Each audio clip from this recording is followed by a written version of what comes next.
Set 7 Define.XML Technical Question and Answers. Answers are highlighted in green. Question 1. Why is Define.XML required in clinical trial submissions? A regulatory agency requests your study's metadata in an electronic format. You are asked to provide Define.XML along with the datasets. What is the primary purpose of Define.XML in this context? Option A says to replace the clinical study report. This has nothing to do with Define.XML. So this is not the right answer. Option C says to store actual patient level data for submission. This has nothing to do with Define.XML. Hence this is not the right answer. We are interested in the primary purpose of Define.XML. So option D says to act as a replacement for SDTM and ADAM dataset. No, Define.XML is not at all a replacement for SDTM and ADAM datasets. Whereas the primary purpose of Define.XML in this context is nothing but to provide the metadata that describes datasets, variables and control terminology. Hence the correct answer is B. Question 2. What is the significance of value level metadata in Define.XML? A reviewer is analyzing your study's Define.XML and notices that a key parameter LB test CD is stored in a single column but has different associated meanings. Which section of Define.XML helps in defining these conditional meanings? So the option A says variable metadata. This is not the right answer. Control terminology, not the right answer. Computational algorithms. Now this has nothing to do with the value level metadata, right? So the answer is itself in the question. So the correct answer is C. Question 3. What file format should Define.XML be in for regulatory submission? Your team is finalizing the submission package for an NDA new drug application. In which format should Define.XML be provided? So the answers are A. Excel. This is not the right answer. B. JSON. This is also not the right answer. SAS transport.xpt. No. So the correct answer is C. XML. And the answer is itself in the question. Question 4. How does Define.XML support control terminology in clinical trials? Your Define.XML file contains a dataset variable sex that can only have values M for male and F for female. How should this information be represented in Define.XML? Now the option A says as a value level metadata definition. No. Defining it as in a computational algorithm section. Now this is not an algorithm. It is just assigning M for male and F for female. So do you think this is an algorithm? Not at all. So this is not the right answer. Specifying it is in the comment section. Now since we are assigning M for male and F for female, specifying anything in the comment section is completely irrelevant. Hence this D is not the right answer. So the correct answer is B, using the code list element referring to a control terminology list. So in this control terminology list, you will be having assigning this M for male and F for female. So accordingly, you will work on the sex variable, right? Question 5. What role does the origin attribute play in Define.XML? Your Define.XML file includes a column age in the subject level dataset DM. The regulatory reviewer wants to know where this value comes from. How should Define.XML define this? Option A says origin equal to assigned since all subjects have an age. No. Option B says origin equal to derived if age is calculated from date of birth.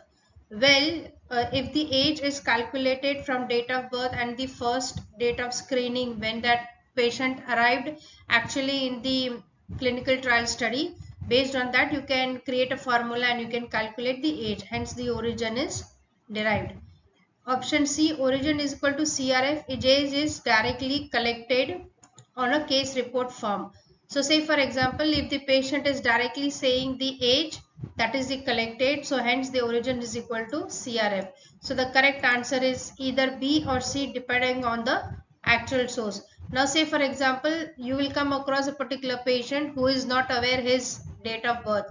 So what the monitoring site person needs to do, he needs to take the date of first screening that patient entered into the clinical trial, and you ask him his or her date of birth. Based on these two dates you can calculate the age. So it's not in most of the patients. In some of the patients they don't recollect their age. So in those situations you can derive. Question 6. How should computational algorithms be represented in Define.XML? In your Adam dataset, the baseline value is derived based on the rule applied to multiple time points. How should this be documented in Define.XML? Now, option B says by embedding the entire calculation as raw SAS code in Define.XML. Not required and not necessary to include the entire calculation, and this is not the right answer. Option C, by creating a separate dataset with detailed computational logic. No, it's not required. You have to put in that Adam dataset. You cannot create a separate dataset. Option D, by using a code list to define baseline calculation. Well, code list is for different, and you are computing some algorithm in this. So algorithm and code list is, these are two separate terminologies. So the correct answer is option A, by defining a computational method element describing the algorithm. Now again, you will always see the answer itself is in the question. So you need to be very careful whenever you try to attempt answering such questions. So read the question thrice. You will almost together, you will see the answer is itself in the question. So you should work like this. Question 7. What is the best practice for linking external documents in Define.XML? Your Define.XML file references an annotated CRF, ACRF that shows data collection points. How should this be correctly linked? Option B says embedding the full CRF content inside Define.XML, not required. And this is not the correct way. Option C, attaching the CRF separately without any reference. No, even if you attach CRF separately, you have to provide the reference. This is not possible. Option D, including the CRF file inside the Define.XML schema as text. Not required and not needed. So the correct answer is A, using the leaf element in Define.XML. Question 8. What should be included in the item dev section of Define.XML? Your Define.XML describes the metadata for an SDTM dataset. What type of information should be included in the item dev section? Option A says the actual data values for each variable. No. Option B, the structure of Define.XML file itself. Not needed. Option D, a listing of all CRF page. Now listing is different and we are referring to the item def. So listing and item def, it does not have any connection only, right? So you should make out the answer and you should cancel the few options in this way. And so when you see the option C, it says metadata for each variable such as label, type and format. So the correct answer is C. Right? Again, if you see, it describes the metadata. So the answer is again metadata. Right? Question 9. What does a where clause def element in Define.XML specify? A dataset contains a variable param cd and its corresponding param values are dependent on its category. How does Define.XML define this? Option B, creating multiple dataset structures for each param code category. No, this is not the right way to create multiple datasets, not required. Option C, listing all possible param cd values in the variable metadata data section. No.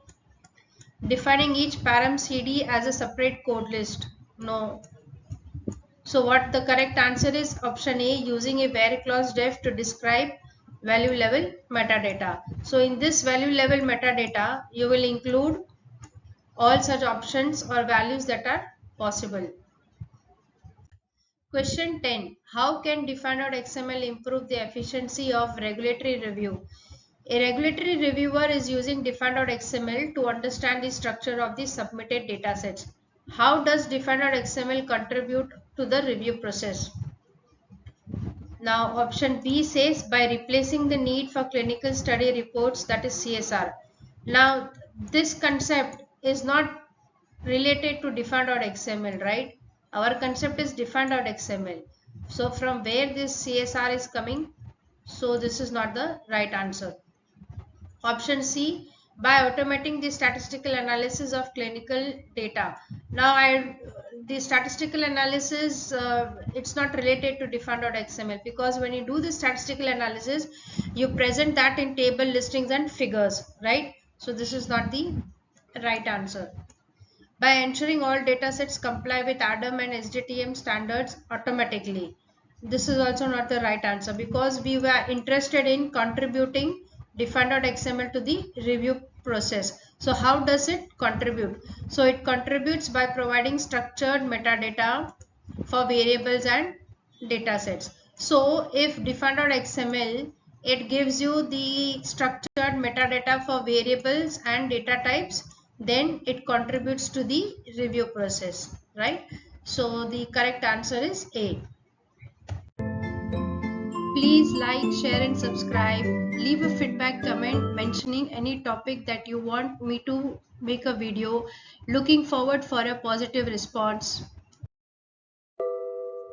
Thanks for watching. Please like, share and subscribe. Leave a feedback comment. Many thanks for your support and having great connection.